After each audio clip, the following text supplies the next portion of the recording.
Hi, I'm Devin Dean, Content Director here at ProjectManager.com.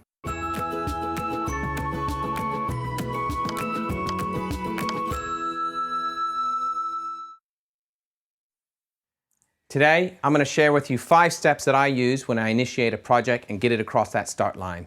The first thing I do is I review that statement of work or terms of reference or project charter with the project team and with the wider stakeholder audience. It's really important to get everyone on the same page at the start of a project, and by reviewing that project charter together, you effectively can make that happen. Now you want to pick that charter apart as well. Now's the time to pick up any risks that may not have made it to that risk into that project charter or the project plan. Now's the time to bring up any dependencies that you didn't think about or some assumptions that perhaps haven't been validated appropriately. Or if there's any scope items that are missing or items that need to be put out of scope, that's the time to do it as well. Take the opportunity, get that project team together, get your stakeholders together, review that project charter, terms of reference, or project plan together. Next off, secure your budget. And most importantly, don't just get the budget that's in the project charter, go get some contingency. My rule of thumb, 25%. Go set the expectations with the stakeholders about that true cost of the project. Go get another 25%, as much as you can really, but 25% seems to be that rule of thumb. Put it in your back pocket and away from the rest of the project team. You as a project manager own that contingency, and if your stakeholders aren't comfortable with that, get them to own that contingency.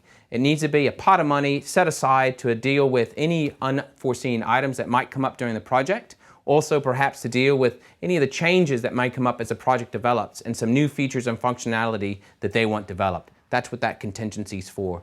Go get at least 25%. Next, get a very vocal sponsor. No wallflowers here. Your project sponsor has to be very vocal in the community of your organization. They need to have a lot of clout, a lot of respect from their peers. They also need to be active with you in your project. You don't want a sponsor that says, oh look, come see me only when things are going wrong. No, you want a sponsor that you can develop a relationship with, and one that is willing to go to bat with you to open up doors for your project team and get other departments to collaborate with you when it needs to be done. That project sponsor is really, really key to the success of getting your project objectives achieved. Go get a vocal one.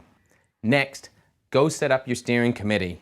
It's important to have a community of stakeholders that can come together and help shape the outcome of your project. Ensure it's going down the right path and it's guiding in the direction to provide the most benefit for your organization.